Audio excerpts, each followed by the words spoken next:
सबको जय मसीह की। मैं जसपाल एक बार से फिर आप लोगों के सामने परमेश्वर का वचन लेकर उपस्थित हूँ। आज का मेरा टॉपिक है मत डरो, मैं तुम्हारा पालन पोषण करूँगा। उत्पत्ति की किताब अध्याय 50 वचन 21 में परमेश्वर का वचन कहता है, इसलिए अब मत डरो, मैं तुम्हारे और तुम्हारे बाल बच्चों का पालन पोषण करूँगा।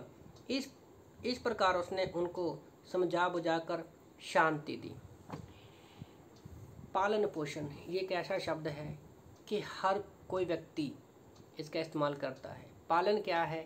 जैसे हम बच्चों को पालते हैं, है ना।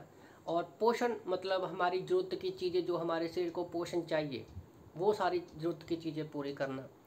तो हर एक व्यक्ति को पालन पोषण की चिंता रहती है, होनी भी चाहिए और सब करते भी हैं। पर पालन पोषण अच्छी बात है, हम करते हैं। पालन पोषण दो तरह का होता है, एक शारीरिक और आत्मिक। तो जब हम यीशु मसीह की लाइफ से देखते हैं तो उसने अपने 12 चेलों का आत्मिक और शारीरिक दोनों तरह का पालन पोषण किया। उसने अपने चेलों को, उसकी सेवकाई में ये दोनों चीज़ें ज़रूरी हैं। और दोनों में क्या है, हमें बैलेंस बना के रखना है, अपने जीवन में भी और अपनी सेवकाई में भी। यूसुफ ने जब ये वचन जो है जेनेसिस 50-21 से हम यूसुफ की लाइफ में देखते हैं कि जब अपने भाई उसके पास आते हैं तो वो उससे डर जाते हैं, पर वो कहता है कि आप चिंता मत करो, मैं तुम्हारा और तुम्हारे बाल बच्चों का क्या है पालन पोषण करूँगा, और उसको शांति दी। तो ये चीज़ बहुत ज़रूरी है। जब माता पिता अपने बच्चों का पालन पोषण करते हैं तो बच्चों के दिल में भी एक शांति रहती है कि हमारे माता पिता हमारा पालन पोषण कर रहे हैं। उसी तरह से एक परमेश्वर का दास जो रहता है, परमेश्वर का सेवक जो रहता है, अपने चरवाहों के, अपने भेड़ों की जो है उनका भी पालन पोषण करता है।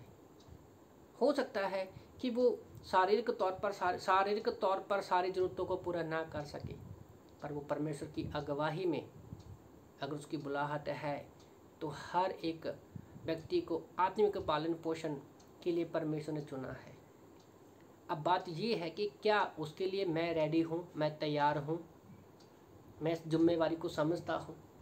क्योंकि ये पालन पोषण जो करना है हम अपनी ओर से नहीं, परमेश्वर की ओर से करना है। जैसे मैं देख रहा था कि पालन पोषण का मतलब क्या है कि हम भूखे ना मरें। उत्पत्ति की किताब अध्याय 45-11 में भी हम देखते हैं। और यूसुफ ने अपने भाइयों का पालन पोषण शुरू कर भी दिया था। उत्पत्ति की किताब अध्याय 47 वचन 12 में हम लोग इस बात को देखते हैं। तो यीशु मसीह क्या है, एक चित्र है, ये यूसुफ जो है यीशु मसीह का एक चित्र है। और मैं बाइबल में पढ़ रहा था कि परमेश्वर चाहे तो कहीं पर भी हमें पालन पोषण कर सकता है, खाना दे सकता है और हमें शांति दे सकता है। मैं पहला राजा अध्याय 17 वचन 5 और 6 में पढ़ रहा था कि जब अकाल पड़ा तो एलिया को क्रीत नामक नाले में परमेश्वर ने कौवे के द्वारा क्या है खाना दिया, वो भी रोटी और मांस। फिर मैं दूसरा पढ़ रहा था, दूसरा शमूएल अध्याय 9 वचन 13 में दाऊद के पोते का पालन पोषण किया राजा दाऊद के द्वारा। मसीबोशेत मीपोशोबत, नाम थोड़ा कठिन है, पर शाऊल के पोते का राजा दाऊद के द्वारा परमेश्वर ने पालन पोषण किया और उसकी टेबल से क्या था, वो खाना खाता था।